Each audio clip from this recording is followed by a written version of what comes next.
Welcome everyone. Today we're actually joined by Jason Whitehead, CEO of Tritons. First of all, Jason, thank you very much for joining us.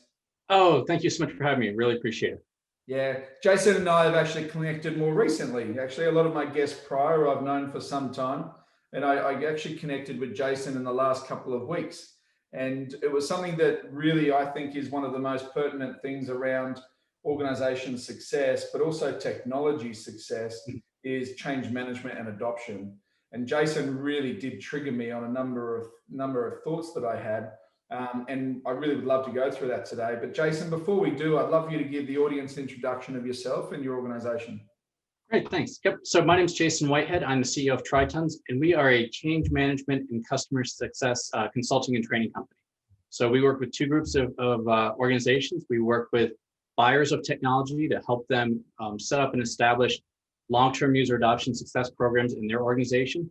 And then we also work with suppliers and SaaS software sellers to help them establish customer success programs, train their team, and get everyone working together effectively. So Yeah, really, it's fun to bridge the gap. Yeah, and stratapp's really looking forward to working with you as well, Jason. I look forward to it too. This is great. Yeah, so let's kick off to something which I'm really passionate about, which is I'd love for you to share with us the importance of creating a clear plan when it comes to change management. And obviously, we're going to have a technology flavor to this Sure. discussion, but I'd love to start there. It's one of the first things that we even talk about with customers. It's the people have assumed for generations now that if you just get a system live and can train people up on it, that they'll just organically adopt it and adapt their ways of working to it. And nothing can be farther from the truth. And in fact, we see so many companies out there that they can get the system live. They can always get it live somehow, but they just can't get their people to use it, or they use a small part of it. And the reason for that oftentimes is they don't have a plan and they don't have resources behind it. They don't know what they need to do to make that happen. And they don't have someone who's in charge of it. And if you don't have those things in place, you're just never going to get the value out of your technology. Some people will use some of it, but you're not going to get the results that you want. So without that, I mean, that's really the starting place. Yeah, that's you and I can actually you and I could talk for a long time right now on this topic alone. So we're going to progress the conversation into something around how do we ultimately get the individual who receives the technology ownership. What's their key to ownership? Because it really does come to an individual story of the value we get out of tech. But let's start at the top for a second. What are some of the actual structures that you put in place to ensure that whatever technology you put in for the reason you put it in and for the reason of value to the individual that are using it? Right. What's the structure that you would recommend? It changes a little bit based on the organization, but what we first start with customers is we actually say, okay, what does success look like 3, 5, 10 years down the road? Let's get out of this mindset of what does it look like at deployment and how do we, go live on time and on budget. And when you shift the conversation, suddenly people start talking about improvements to revenue or efficiencies or quality or all those other great things. And then they get more lit up than just about the technology. And that's the first thing. And then going from there and saying, who's going to own this? Whose job is it to make sure that you achieve those goals? And so many times we ask that to customers and we hear crickets. They're like, we haven't even thought about that. And then if you start to ask people, hey, if you had to make a project or a program plan to say, how do we ensure success and adoption 5 years down the road? Could you do that? Could you figure out what resources you need or even at a high level, what activities you need? And if you don't know what those are, you're going to be in trouble. And then you sort of build down from there and say, all right, so if we're going to try and get everyone in your organization to use this technology well and change their behavior, what needs to happen to make that happen? And who are the people that are going to do this work?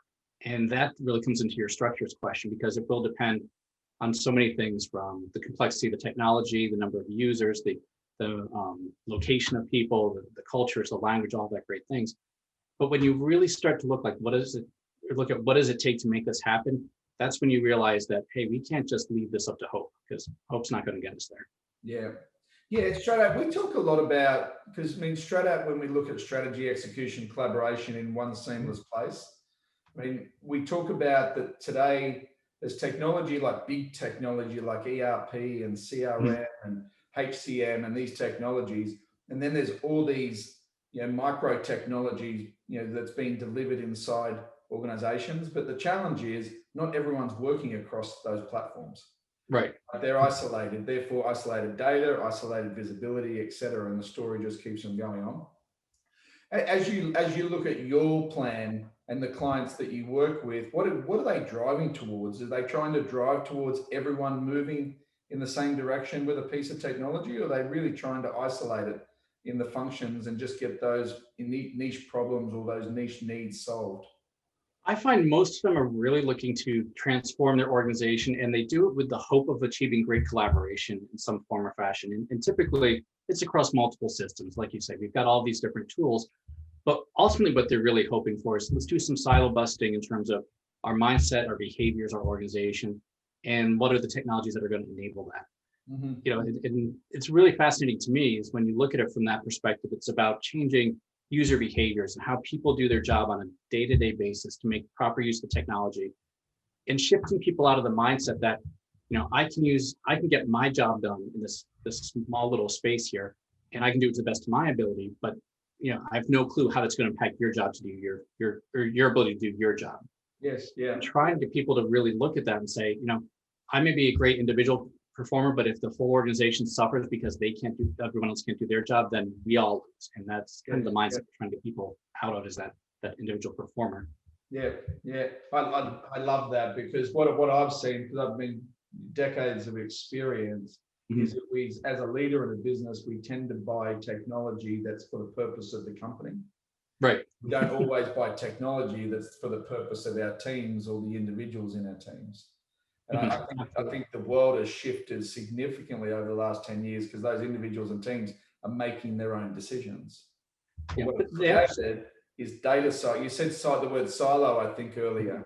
It's created work silos, it's created data silos, and then we've also then had to take all that information and tried to make sense of it, which creates another need where we've got to integrate unnecessarily all this information to try and make sense of it, of how we're actually leading against the business. And so it's really, it's a counterproductive type cycle in a way. Yeah, it is interesting how all that sort of feeds on itself. And it's really, you know, I'm excited about this younger generation too that are coming in right now, because they're so motivated by mission and passion in what they believe in. And I think where a lot of organizations miss an opportunity here is that if you can identify for them, you know, what are the goals we're trying to achieve, and how does this tie into your mission and your vision and your values and your beliefs, then you can link through to them, and here are the actions you should take to make that happen. And here's how we all work together to get there. Yeah. And when you start to do that, and you make it easy for people to collaborate better, and to make them easy for them to understand how the way they use a tool or technology impacts everyone else and achieving those bigger goals that they're so passionate about, then you can really get some traction pretty quickly. And it's exciting to see how that can happen. Yeah, that's awesome. And we're very passionate in ensuring that everyone's clear of their role in the journey. As one of my spotlight sessions said the other day, the best leader I had knew their vision and their direction, what they wanted to do, but they left a piece so the individual could write their own story. And I thought that was I thought it was a beautiful way to look at it, actually. And then, but from a technology standpoint, especially in the COVID periods, and I just want to ask you about this, because we have gone through obviously a significant change over the past 10 months. And the behavior of individuals when they had to go home and they jumped on the Zoom calls and all this great stuff. And then when they got off the Zoom calls, they were left to their own resources to make sure that they did the things that they needed to achieve their goals, and therefore the team and the division and the company goals. But a lot of people got lost in that translation. So we talk a lot about everything that we do at work needs to be contextually relevant about where we need to be going. Yeah. Right? Whether that's me as an individual, a team, or a company. And you touched on it in the last discussion around how do we make everything driven around the purpose and the direction of where we're going. So can you talk to me a bit about that? Because I still see a disconnect in the way that we're leading through technology in organizations. That isolated tech is great for a point, but it really is, if it's not tied to the common purpose and the direction, it's always going to play a role. I'm not sure if it's going to play the role. I'd love to get your thoughts on that. I agree with that completely. You know, I think with the COVID piece, especially when it first happened, so many organizations struggled with how do we even just communicate at all, and even at a basic level when we're not physically in the office. And that through so many organizations who their processes, their mentality, their management styles were not set up for that. And they very quickly, I wouldn't even say they had to pivot in some regard, but they never really got where they were trying to go. And I think a lot of organizations still aren't there, and trying to shift that mindset away from it to really asking those bigger questions around what does it look like for us to work differently as a team in different environments? What does it look like for how do we make sure everyone is contributing? And then also coming into that management perspective of, I'm not used to managing a remote team before. How do I support them? How do I lead them? How do I hold them accountable? And thinking through those. And what keeps coming up is a lot of this is not about the technology, and the challenges people have are not specific to the systems. It's about everything around it. And, in my experience, people sort of miss the fact that if you could enable people to do their job differently and to achieve this different levels of performance that you're after without investing a dime in technology, you would. And it's like, if you could get there without the tech, you wouldn't put yourself through the speed and heartache. But the reality is, in most cases, it's the tech that enables what it is you're after. But people just focus on the tech and not achieving what they're after. And that's what's shifting. I love that. I always say the technology is not the answer, it's an enablement of the plan. Exactly. It's sort of, the hoping for A while rewarding B. And we're hoping for these great performance improvements and for these great outcomes. But we're going to focus on the technology itself. And there's still that sort of disconnect. And for some people, that's their comfort zone. For some, it's their safe space. It's what they know. It's what they understand. Especially when there's implementations led by a tech team or a tech passionate team, I would say. And I think a lot of people struggle with the complexities of people and with emotions and conflict and stress and all the stuff that I think COVID has surfaces, that there's all these other issues out there. And I think that's an area where a lot of organizations really need to up their game and improve their skills and their comfort level with what they can do about it. I was talking to a business owner yesterday. He's part of a technology company here in Australia, and amazing. He joined like 3-4 months ago. He has actually met his bosses yet, let alone his team, and he's leading a team of 20 people. And so when he saw stratapp, he said, this might give me the structures to be able to collaborate with my team, which is 100% contextually relevant to where we need to go. Not the fact that we're just having another meeting or we're actually, moving, but whether or not we're moving in the right direction is always going to be questionable until we can really measure it moving forward. And I thought that was really cool. So one of the areas that I keep on talking about with that I'm passionate about getting out to the market is top-down leadership is great, but unless everybody is on the same journey, the question of success is always going to be a question. I'd love for you to share with us three real key points to what you measure as success, or give this audience advice. If you could give them 3 things, take away of how do they set their company and their teams up for success when you look at taking technology along for that journey, what would they be? I think the first one we sort of really articulate is, what is it we're trying to achieve, and what's our vision for what life looks like once we have this technology in place, and cast that in the context of what does it mean for how you do your job? What are the behaviors we expect to see? When do we expect to see people doing this? How do we make sure we've enabled that? So I think that's definitely number one. I think number 2 is recognize that the single biggest driver of adoption and success with technology that we have ever seen is the immediate supervisor. They're the ones right there working hand in hand with whoever the end users are. In most organizations, especially like an ERP or a CRM, you've got multiple layers of management.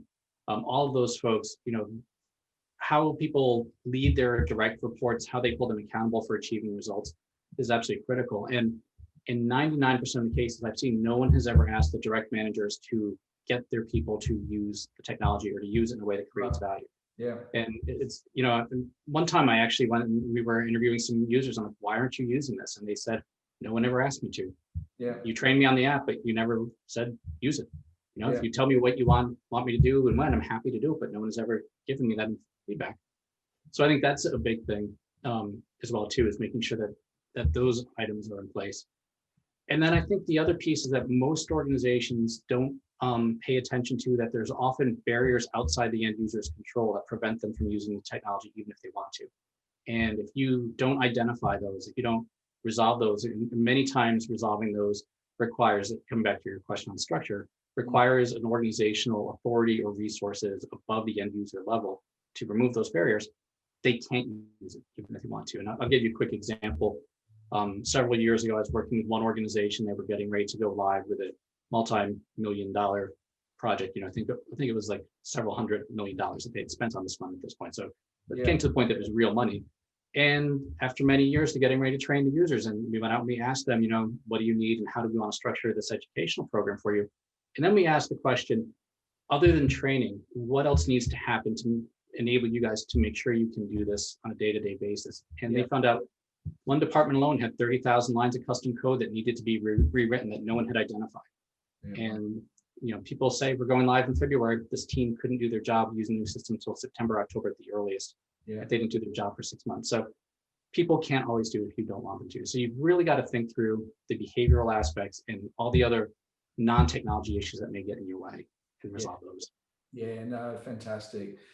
From a resourcing standpoint, you talked about the actual first line managers. Your statistic there was massive. I think it was 99%. That's been our experience. Right? Yeah. That's incredible. And they are an amazing conduit to success of everything, really, not just technology, but everything. Our goals, our vision, our where we want to go as an organization, the energy in the company, the culture of the company, they're incredible.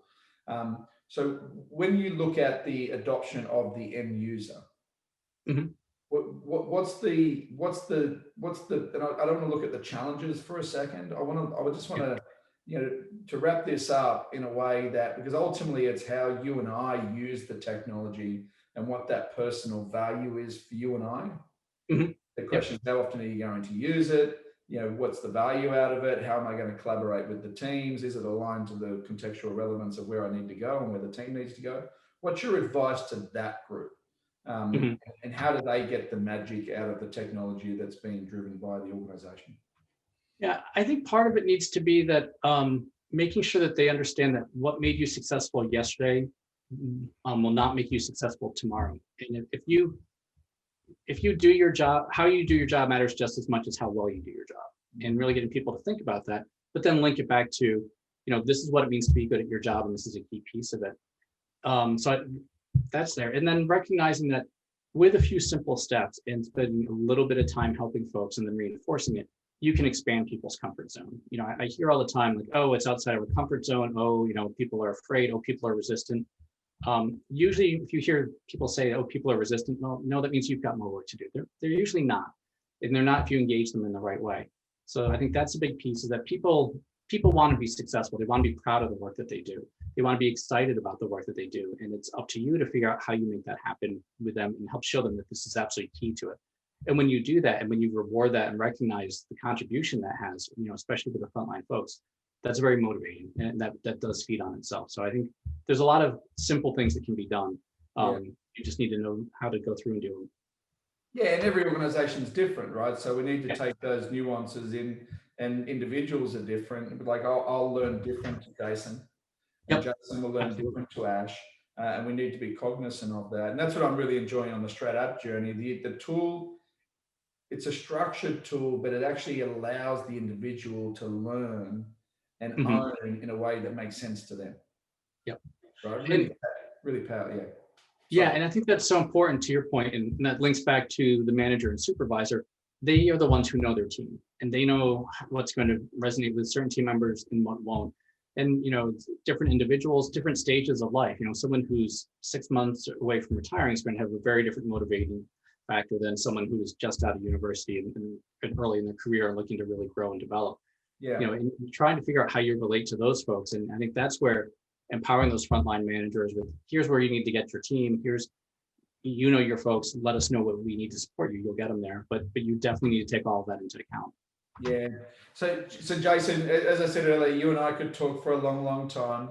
I'm absolutely excited about the opportunity we have together.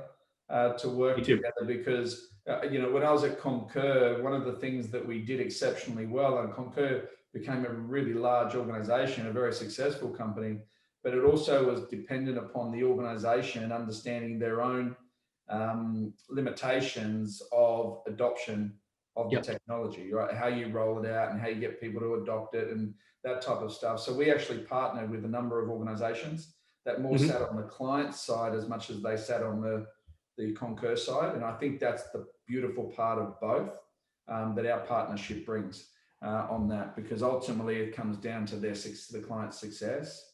And I think your framework is absolutely perfectly designed to ensure that a tool like stratapp gets all wide in a way that everyone gets the unique value out of it, because we're all collectively going towards the same thing. Yep. Well, Yeah. I said that's great to hear, and we're excited to be working with you as well too. And I think it's so important because there's plenty of room for everyone. There's plenty of success to go around, and you need to work together. You need to bring different things to the party. And I think ultimately it's the customer success has to come first, and then your success will follow. Yeah, absolutely. Well, Jason, thank you very much for spending time on Spotlight. Awesome. Thanks for having me. Really enjoyed it. All right, Right. take care.